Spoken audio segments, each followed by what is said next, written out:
Para o vídeo de hoje, eu trouxe alguns exercícios introdutórios de Java. Todos eles utilizam arrays como matéria principal. Um amigo meu que está fazendo um curso técnico na área de informática me passou uma lista de exercícios introdutória em Java, que são esses aqui. Eu já criei uma classe chamada aula e já escrevi a ordem dos exercícios em formato de comentário e criei uma função, um método na verdade, público estático que não retorna nada para cada exercício. São 10 exercícios que nós vamos fazer aqui. A intenção é fazer rapidamente cada um deles e aproveitar para comentar algumas notas para quem ainda não é muito conhecedor de Java e de programação em geral. Bom, vamos ver. Criar um vetor A com 5 elementos inteiros gerados de forma aleatória. Construir um vetor B de mesmo tipo e tamanho e com os mesmos elementos do vetor A, ou seja, B de índice I recebe A de índice I. Exibir os dois vetores na tela. Ok, vamos lá. A primeira coisa que a gente vai precisar é um objeto da classe random para gerar os números aleatórios. Então, random, vou criar um objeto do tipo random, chamado random, com letra minúscula.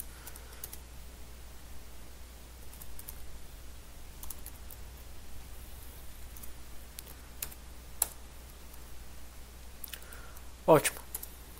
Então, primeiro eu informo o tipo do objeto que eu vou instanciar, depois o nome da variável que vai recebê-lo, o igual, o new para indicar que eu vou chamar um construtor, e aqui eu chamo um construtor da classe que eu vou instanciar. Nesse caso eu estou chamando o construtor padrão, que é o construtor que não leva nenhum argumento aqui. Agora eu vou construir o array A de 5 elementos. Vou ter uma variável inteira, quantidade elementos, um valor 5 para deixar bem legível o programa. Então, de inteiros eu vou ter o array A. Ele é um array, então eu utilizo os colchetes para indicar isso. Recebe um novo array de inteiros com essa quantidade de elementos. Então, para quem não conhece, a sintaxe é o tipo do array, o tipo dos objetos que estarão no meu array, que no caso são números inteiros, o nome do array, dois colchetes para indicar que aquela variável vai ser um array e não uma variável normal, o sinal de atribuição, o new, e aqui eu chamo o tipo dos objetos que vão entrar no meu array, e entre colchetes eu coloco a quantidade de slots, a quantidade de espaços, a capacidade, né, que o meu array terá. Agora a gente vai iterar por esse array.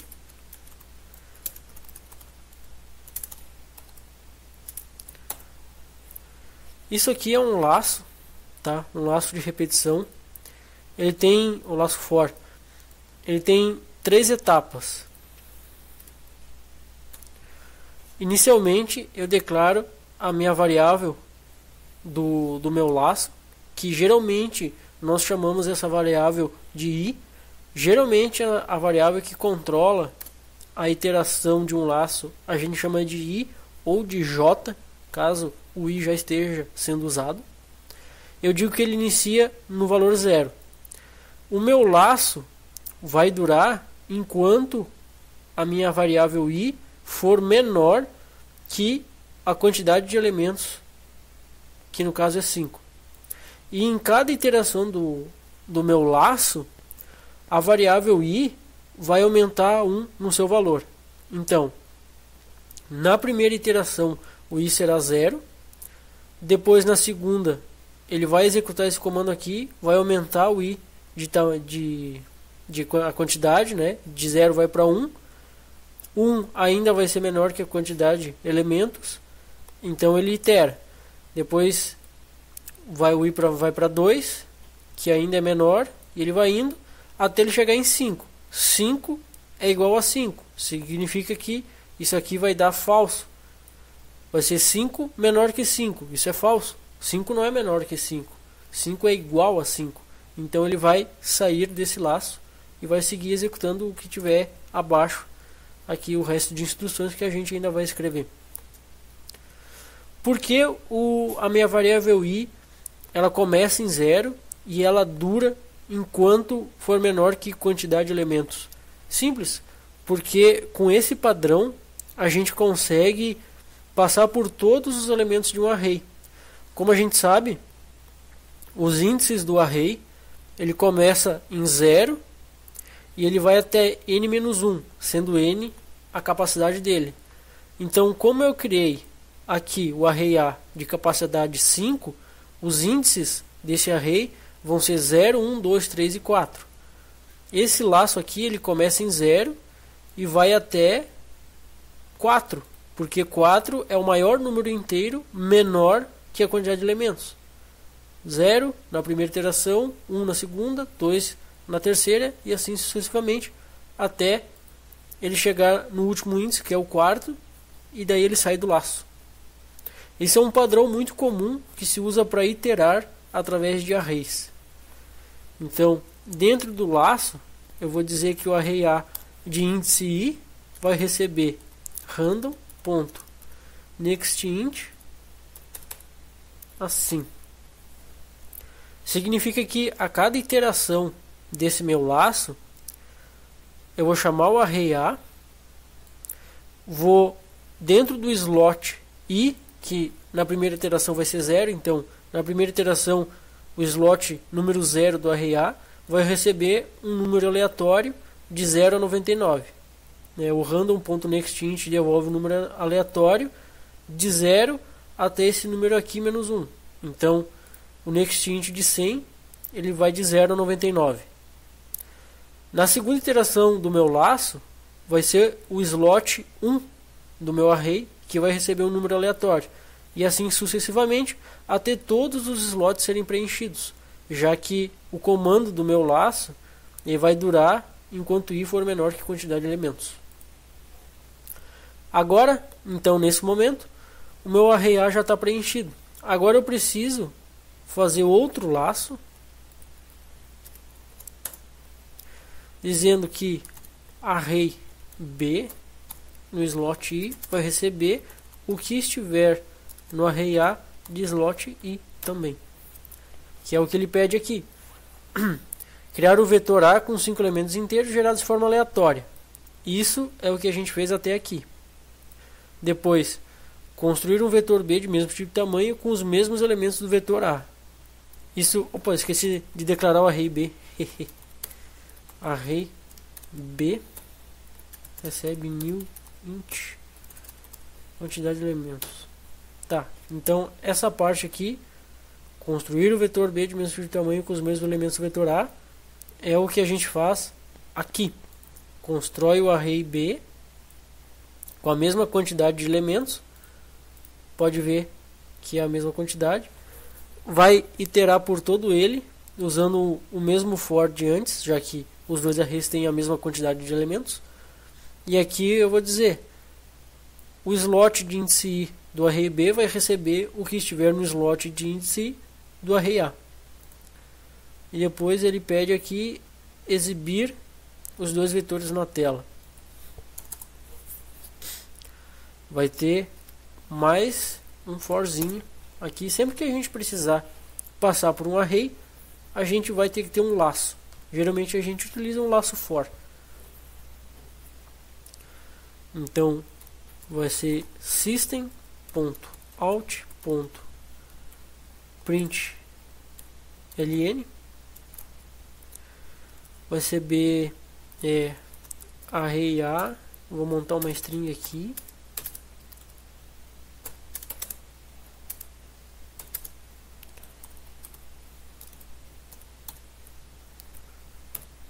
Então aqui ele vai escrever array A de índice tal é e daí ele vai colocar o valor que estiver nele. Eu vou fazer a mesma coisa com o array B. Bom, acho que era isso. Vamos testar. Aqui no meu método main, eu vou chamar o exercício 1 para ser executado. Aqui no terminal, como vocês devem saber, o comando javac recebe o caminho, o nome do arquivo Java que a gente escreveu, e ele vai compilar gerando um arquivo .class que vai ser executado com o comando Java, passando o nome desse arquivo class sem a extensão.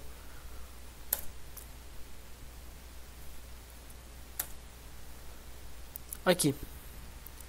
Então, array A de índice 0 é 80. O array B de índice 0 é 80 também.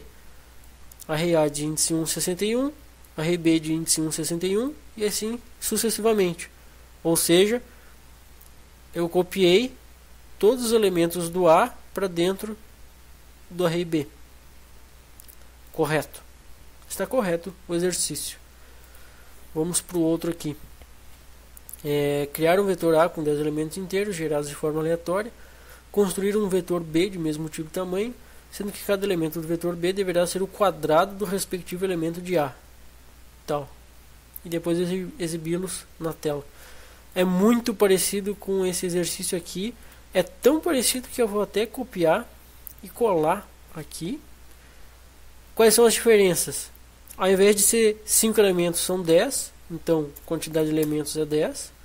E aqui eu tenho que colar, aliás, eu tenho que colocar o quadrado do array A dentro do slot do array B.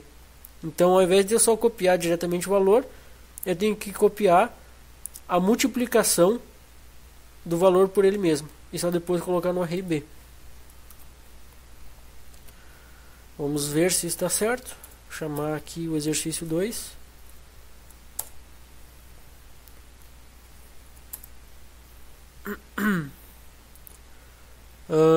Sim, está certo. Ó. O array A de índice 0 é 16. O array B de índice 0 é 16 vezes 16, que dá 256. Aqui vocês podem ver então que é sempre o quadrado. O array B do slot I é sempre o quadrado do array A de slot I também. Por exemplo, no slot 4 o valor do A é 3. No array B o slot 4 é 3 vezes 3, que é 9. Perfeito. Vamos ver o exercício 3. Construir um vetor A com 10 elementos inteiros gerados de forma aleatória. Construir um vetor B de mesmo tamanho, sendo que cada elemento do vetor B deverá ser a raiz quadrada do respectivo elemento de A. Exibir os vetores na tela. Ótimo. É muito parecido também. Mas nesse aqui tem mais uma jogadinha. O array B não vai poder ser um array de inteiros. Ele vai ter que ser um array de double. Por quê? Porque a raiz quadrada de um número, ela sempre é um double. Ela pode vir a ser um número com vírgula, né? Então tem que ser double, não pode ser int. Para tirar a raiz quadrada de um número em Java, a gente chama a biblioteca math, que é matemática, .sqrt, e aí a gente passa, que no caso vai ser aquele slot do array A. Era isso, vamos testar.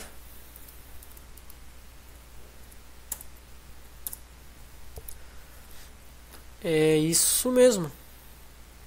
Vocês podem ver aqui, ó, array A no slot 9 é 49 e o array B é 7, que seria a raiz quadrada de 49, já que 7 vezes 7 dá 49. Notem que o array B agora ele é um número fracionado, ele sempre tem vírgula, porque ele é um double.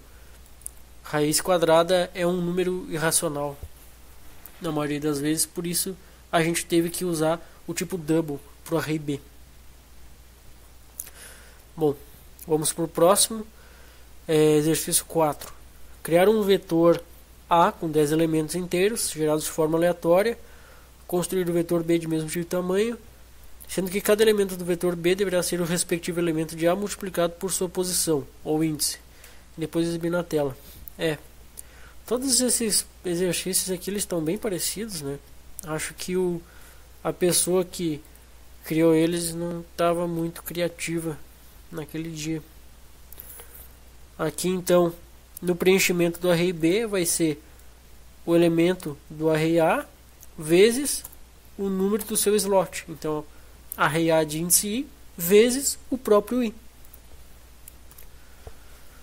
Notem que como os exercícios são similares, as respostas também são muito similares. Esse é o exercício 4, né? Vamos ver. Eu mantive o...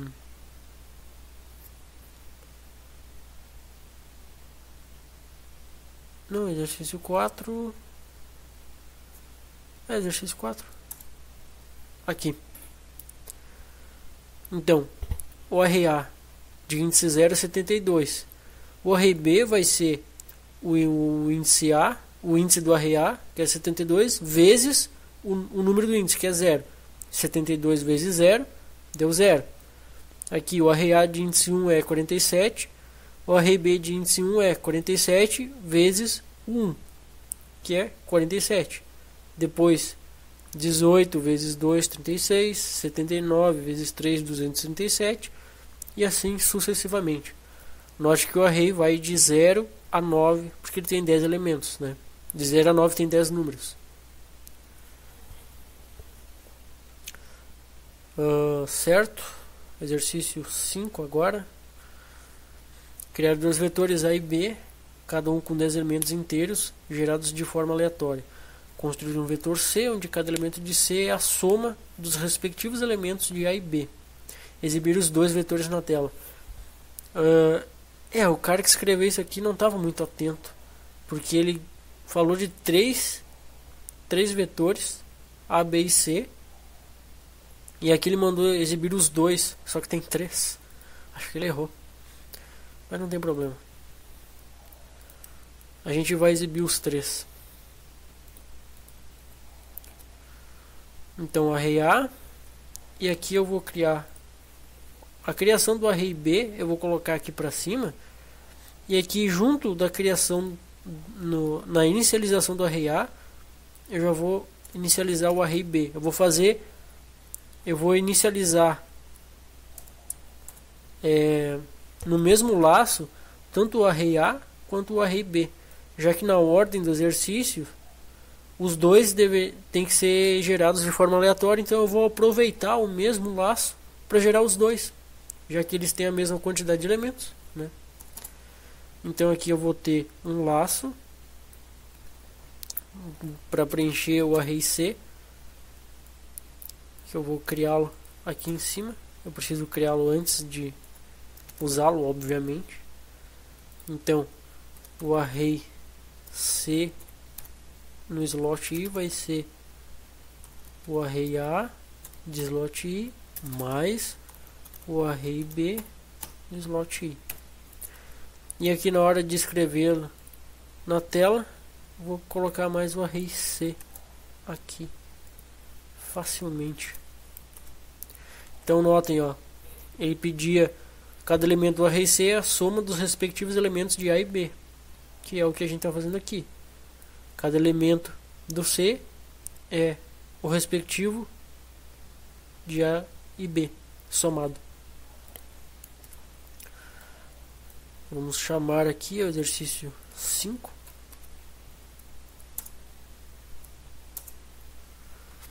Aqui então temos array A 63, array B 51, a soma dá 114, que é o do C. Correto. 29 mais 57, 86. 68 mais 74, 142. E assim por diante. Tá? Certíssimo.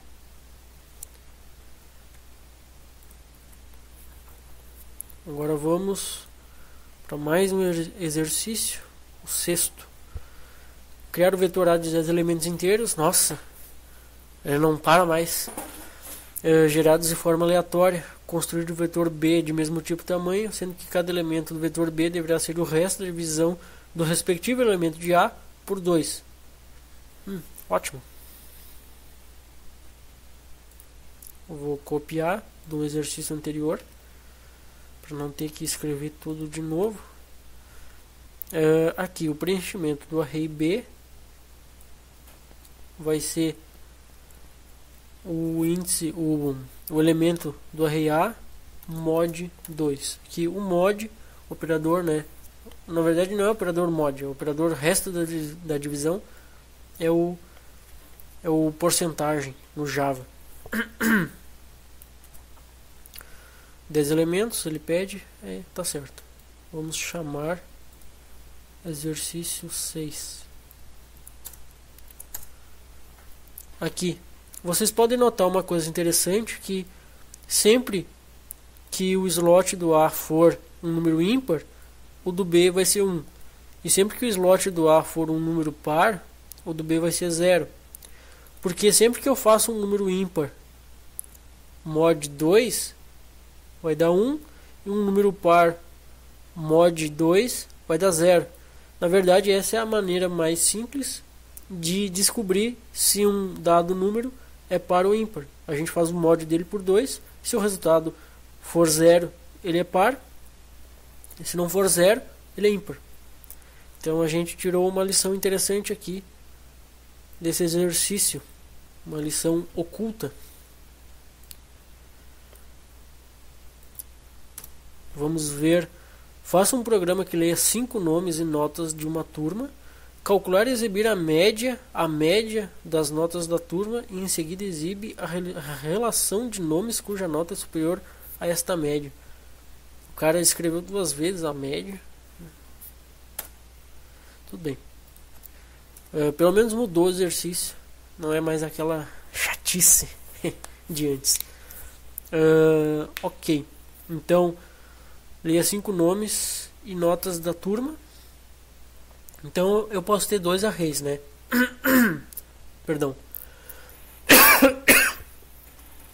Perdão, a minha garganta fica seca de falar tanto tempo. A gente vai ter 2 arrays.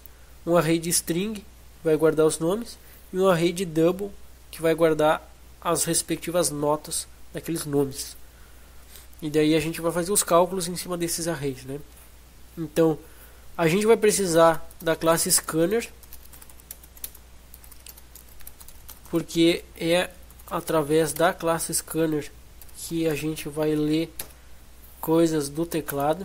Existem algumas diferentes maneiras de fazer isso em Java.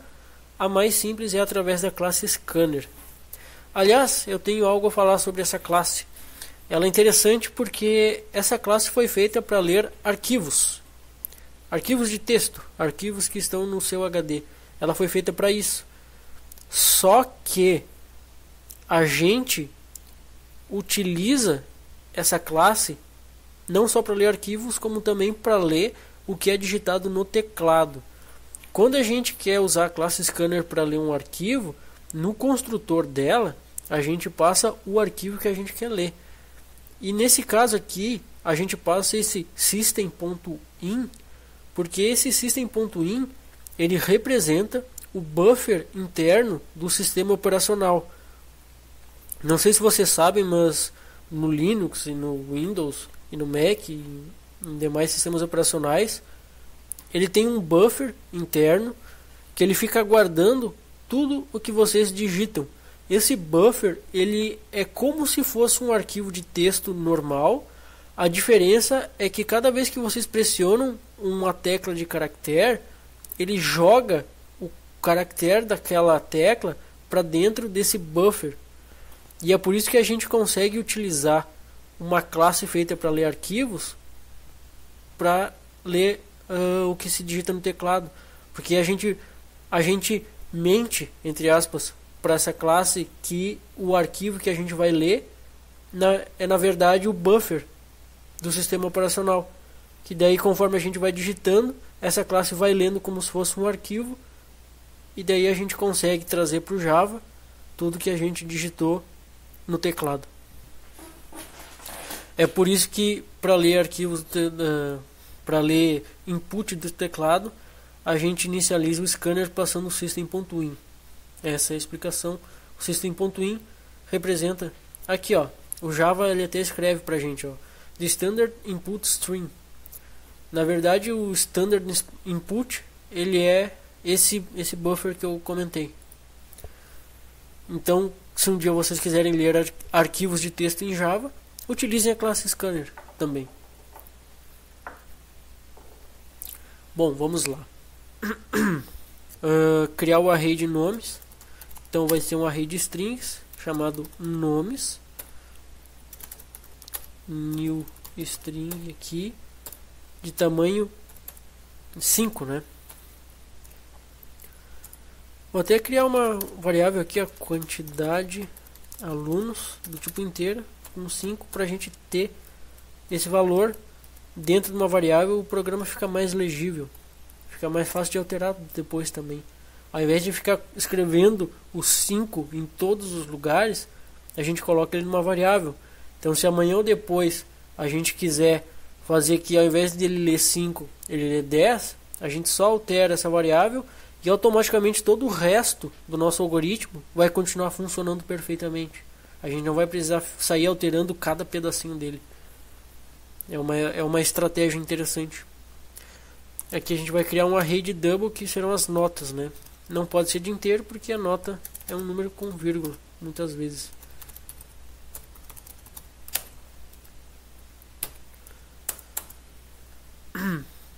Agora a gente vai inicializar.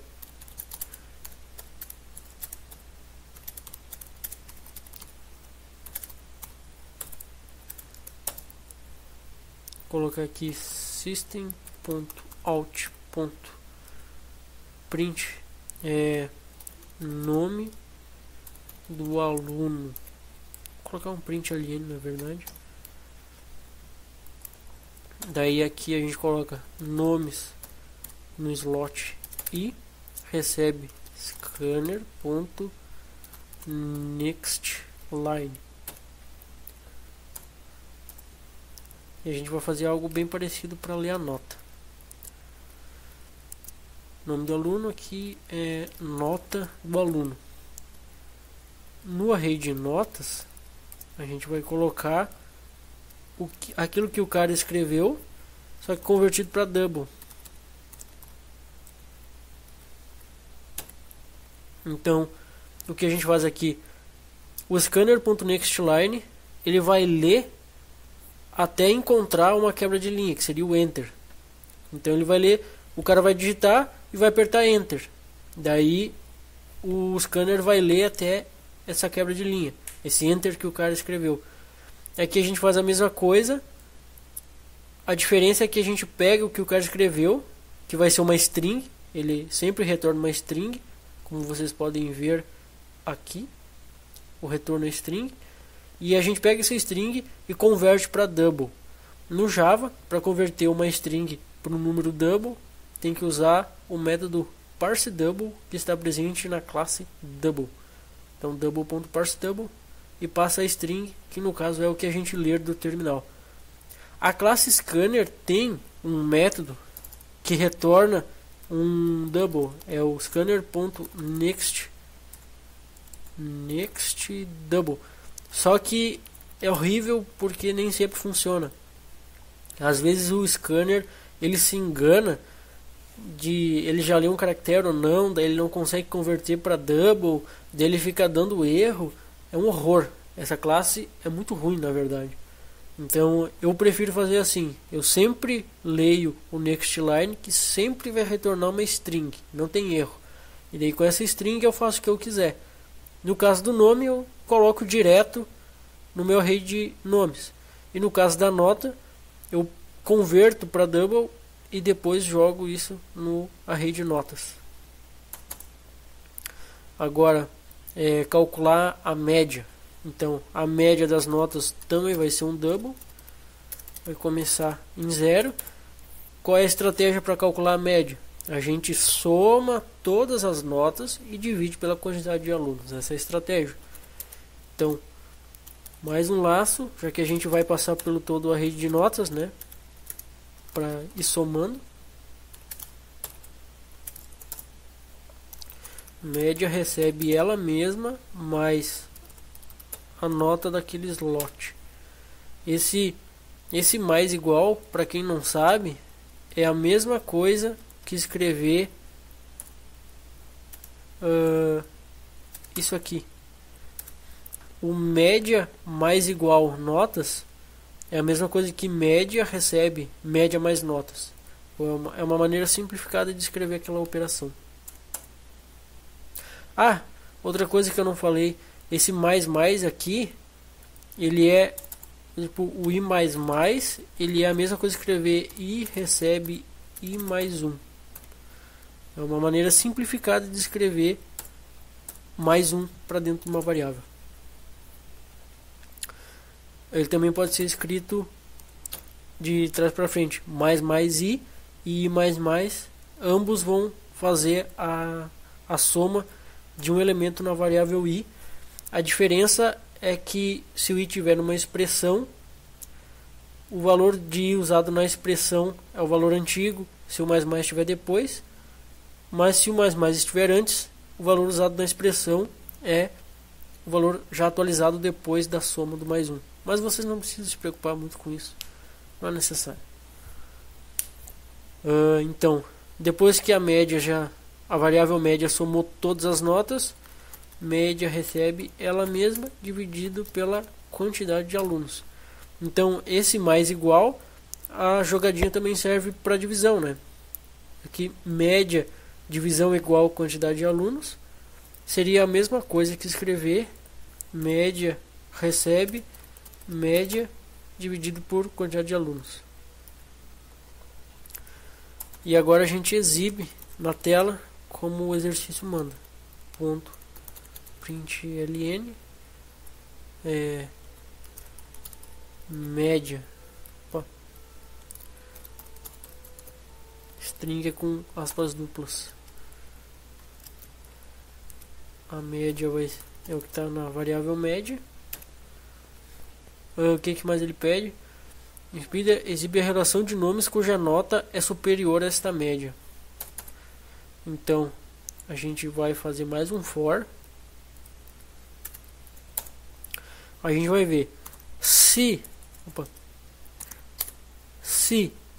aquele slot de nota tiver um valor que é superior à média, então a gente pega no array de nomes daquele mesmo slot o nome e exibe na tela system.out.println aqui. Então a gente vê se a nota do slot i for maior que a média, então a gente pega o nome do slot i e printa na tela, porque a gente sabe que a nota do slot i é a nota do aluno que está em nomes de slot i. Por quê? Porque quando a gente inicializou os arrays, a gente disse que o nome de slot i e a nota de slot i pertencem sempre ao mesmo aluno. A gente criou essa relação entre os dois. O mesmo slot se refere ao mesmo aluno, tanto nome quanto nota. Então a gente sabe que a gente pode fazer esse if aqui e vai dar certo. Vamos ver. Chamar aqui exercício 7. Desculpa, eu tive que cortar o vídeo, eu tive um pequeno probleminha. Mas vamos lá. Ainda no exercício ali das notas dos alunos. Eu vou ter o aluno 1, ele tirou a nota 10. O aluno 2 tirou a nota 2. O aluno 3 tirou a nota 5. O aluno 4 tirou a nota 8. O aluno 5 tirou a nota 9.32. Então a média ficou de 6,864 e os alunos que ficaram acima da média: o 1, o 4 e o 5. 1, o 4 e o 5. É isso aí. Está correto. Vamos para o próximo. Que faltam mais esses 3 só. Faça um programa que leia um conjunto de notas cuja quantidade seja determinada pelo usuário. Calcula a média de todas elas. Exiba o conjunto de notas maiores do que a média calculada. Em seguida, de forma agrupada, exiba o outro conjunto de notas, que é menor que a média. Ok, então a gente vai ter um scanner, porque a gente vai precisar ler coisas do teclado. Opa.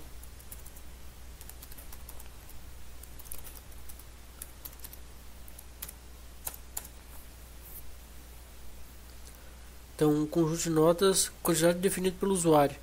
Então, int quantidade notas vai receber integer.parseInt scanner.nextLine.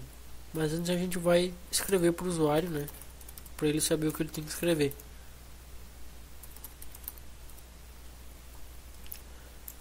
Quantidade de notas. Tá. O usuário vai digitar e aqui ele vai pegar o valor que o usuário digitou, vai converter para inteiro e vai jogar aqui na minha variável int quantidade de notas. Então eu vou criar um array de notas, double mais uma vez, notas, new double de com aquela quantidade, e aqui a gente vai então iterar para preencher o array.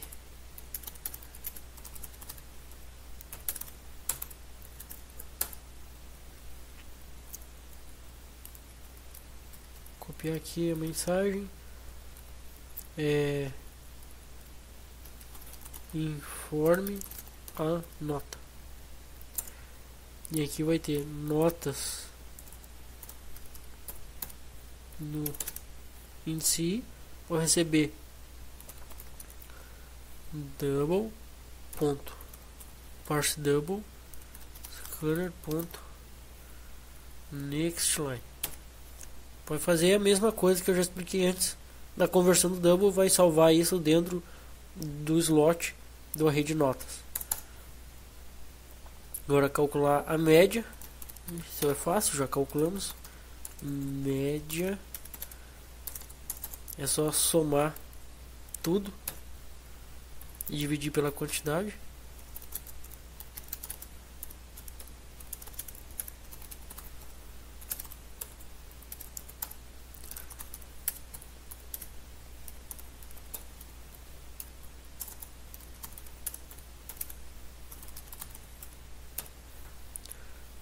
Ok.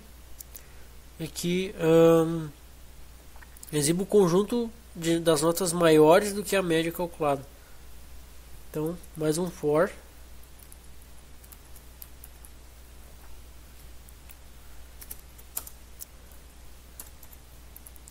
Vou escrever aqui notas maiores que a média. Aí aqui eu vejo, se aquele slot de nota for maior que a média, aí a gente escreve o conteúdo que tiver nele. Notas slot I. Depois a gente vai fazer a mesma coisa para as notas menores. Notas menores que a média. E aqui em seguida, de forma agrupada, exiba outro conjunto de notas menores que a média. Note que notas iguais à média não serão exibidas, né? É para exibir as notas maiores que a média e as notas menores. Em seguida exibo outro conjunto menores que a média. Menores que a média. Então, ele não pediu para exibir notas iguais à média. Não sei se ele se enganou, se ele queria que fosse assim mesmo. Mas não importa. A gente vai fazer o que ele mandou. Exercício 8. Aqui, exercício 8.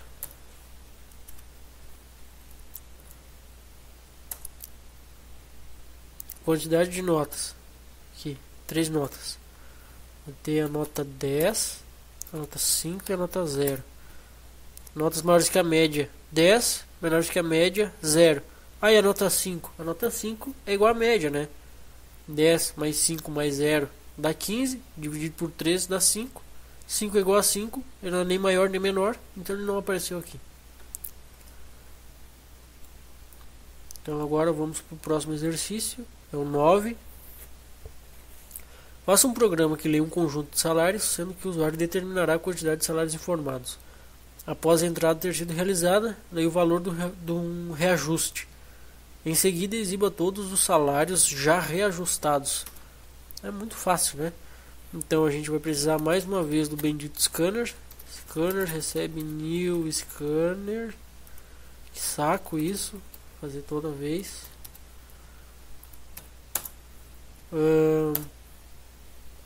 Vou ter o array de salários de double, né? Porque o salário é o número quebrado. Salários, vai ser um array, recebe new double, que tem que perguntar a quantidade ainda, né? Int quantidade de salários recebe integer.parseInt scanner.nextLine. Agora eu já tenho a quantidade de salários,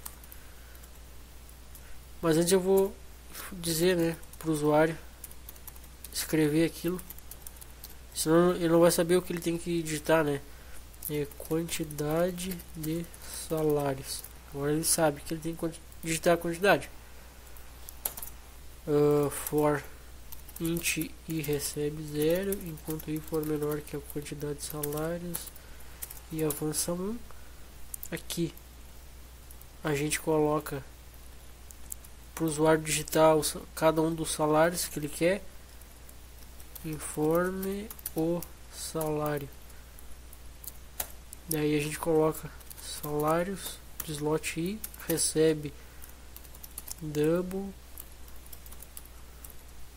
ponto parse double scanner ponto next line. Tá, agora ele já vai poder informar todos os benditos salários. Após toda a entrada realizada, o valor de reajuste vai ser um double, né? Vou escrever para ele aqui. Valor de reajuste. Double reajuste recebe double ponto parse double scanner ponto next line. Agora tem o valor do reajuste. Agora eu vou até copiar esse for aqui. Essa mensagem eu vou colocar aqui em cima. Salários reajustados. Então é só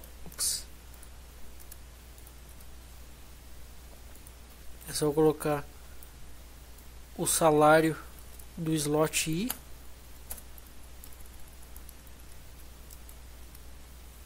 vezes o reajuste, vezes o reajuste mais 1, né? Porque o reajuste vai ser um número fracionário. Aqui, raio.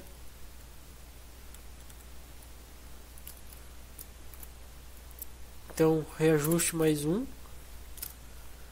Porque, por exemplo, um reajuste de 5%, ele é o que? Ele é 0,05. Então, eu faço o salário vezes o reajuste mais 1. E daí, tipo, um salário de R$1.000, ele vai ser reajustado 5% acima. O reajuste ele é sempre para cima. Não existe reajuste para baixo. Até onde eu sei. todos os salários já reajustados. Acho que era isso. Vamos testar. 9.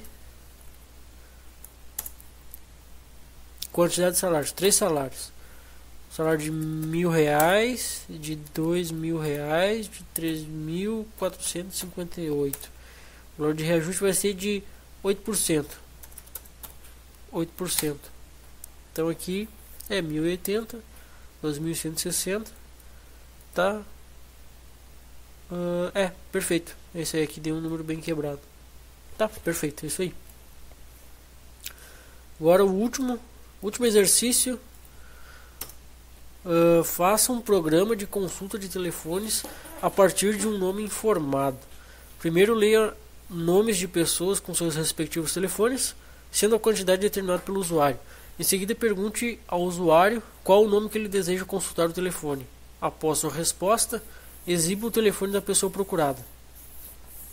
Informe também se o nome é inexistente no banco de dados. Tá. Na verdade o banco de dados não existe, né? Vai ser tudo uma razão em memória. Aqui o negócio de perguntar, eu até vou copiar aqui de cima, que ao invés de quantidade de salários vai ser quantidade de fones. Quantidade fones. Aqui eu vou ter 2 arrays, um array de nomes e um array de telefones, né? Vai ser parecido com o esquema ali da nota dos alunos, né? Só que ao invés de ser uma nota vai ser um telefone. String nomes vai ser um array, quantidade de fones. Aqui vai ter string fones, vai ser um array também de string por telefones, quantidade de fones. Eu vou guardar os telefones no array de string, porque não dá para colocar no array inteiro, né? Porque é um número muito grande, né?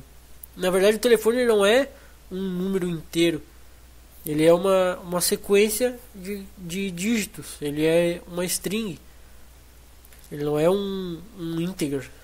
Não faz sentido armazenar ele no integer, tem que ser numa string, até porque ele pode ter outros tipos de caracteres. Ele tem telefone que tem asterisco, tem alguns que tem o mais quando coloca o código do país junto. Algumas pessoas digitam com espaço e com parênteses, né? Pode ter um monte de coisa. Então não é legal armazenar o telefone como integer. Ok. Então for int i iniciando em 0 enquanto i for menor que a quantidade de telefones. Passo para frente e coloco a mensagem aqui para ele, para o usuário.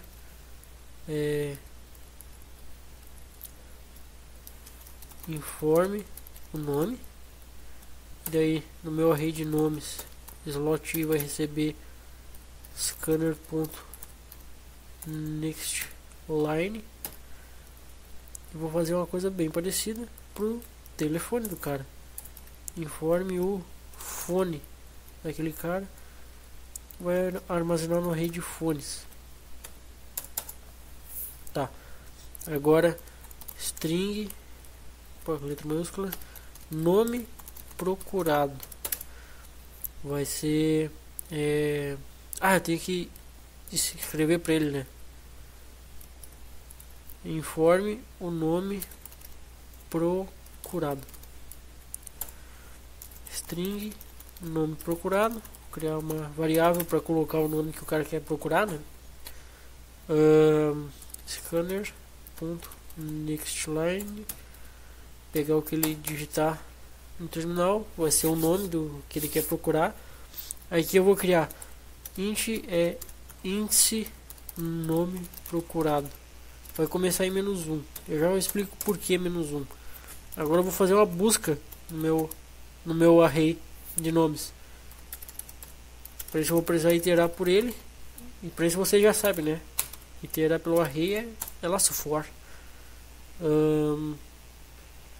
Se nomes de slot i for equals o nome procurado, o índice do nome procurado é o índice daquele slot.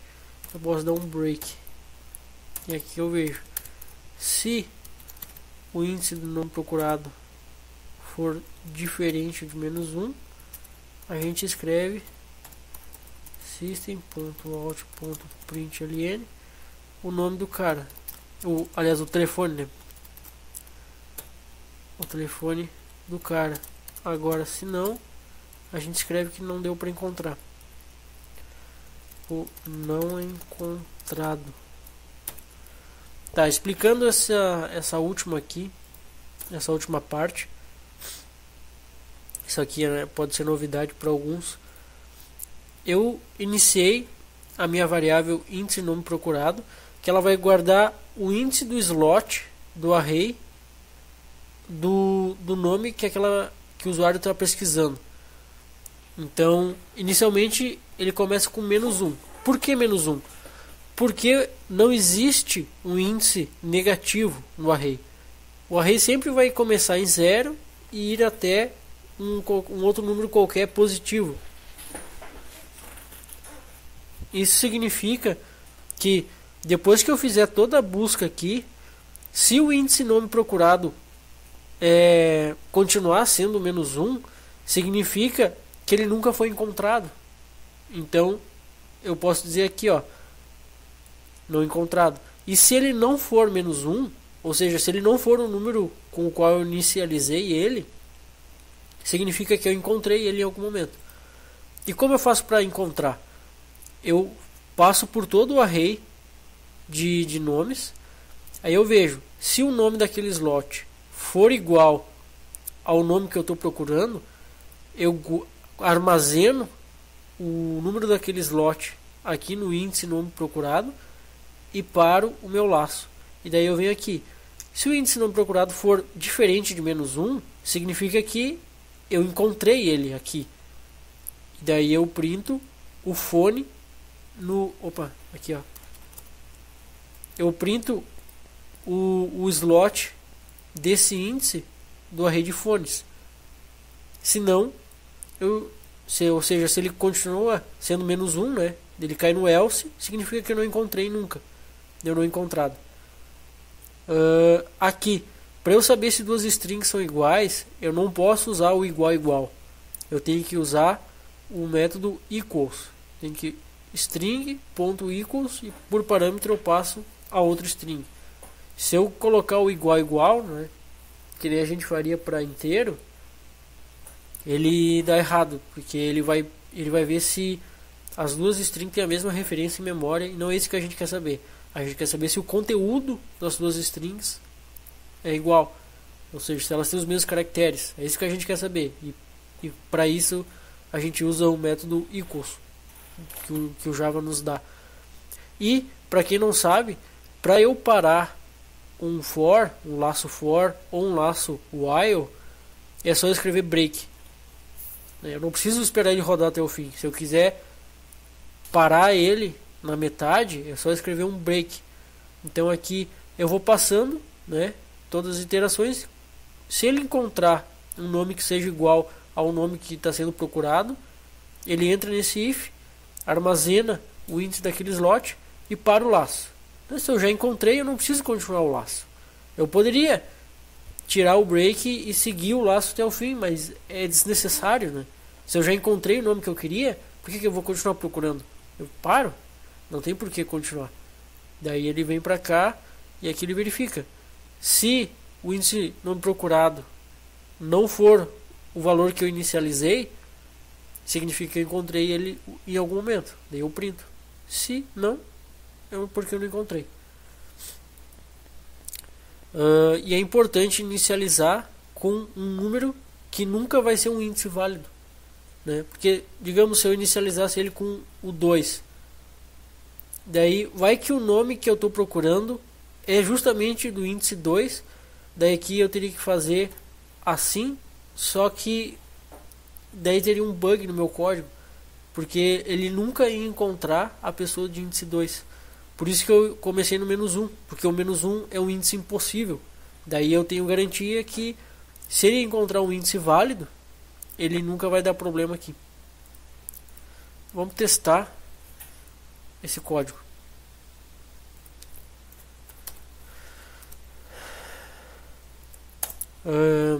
Tá, quantidade de fones, 3. Vai ter o look, eu botei look, um outro troço ali sem querer. Vai ser o 111, é o telefone dele. O Han Solo vai ser 222 e a Leia vai ser o 333. Informe o nome procurado, Han Solo. Ó, escreveu é o 222, tá certo? Agora vamos botar com um nome que não existe. Mesma coisa. O Luke vai ser o 1, o Han Solo são 222 e a Leia vai ser o 333. Eu vou procurar o Chewbacca. Não tem, né? É o não encontrado. Ele funciona? Funciona. Pois bem, aqui estão todos os exercícios funcionando. É importante notar que aqui eu escrevi em todos os exercícios eu escrevi um monte de variáveis e um monte de laços. Daria para fazer todos esses exercícios com menos código, de uma maneira mais eficiente, né? Menos código, executar menos coisas seria mais eficiente. Só que como essa aula é direcionada a iniciantes, eu resolvi escrever um código mais longo, né? Mais comentado não no código, mas comentado por mim, por vós, com nomes longos e tudo bem separado em seções, né? Pode ver aqui, ó, eu tenho a seção de inicialização do array, aqui do array B, essa é a seção do array A, seção do array B, aqui a seção de escrever na tela, tudo bem separado em blocos lógicos para ser mais fácil, né, para o pessoal compreender. Quem não está muito acostumado a programar pode achar meio confuso fazer várias coisas tudo numa instrução só. Então eu optei por fazer todos os códigos de uma maneira bem separada para facilitar, né, a aprendizagem. Eu espero que vocês tenham achado essa aula útil de alguma forma. Qualquer coisa, postem um comentário, qualquer dúvida, qualquer crítica. E é isso aí. Muito obrigado.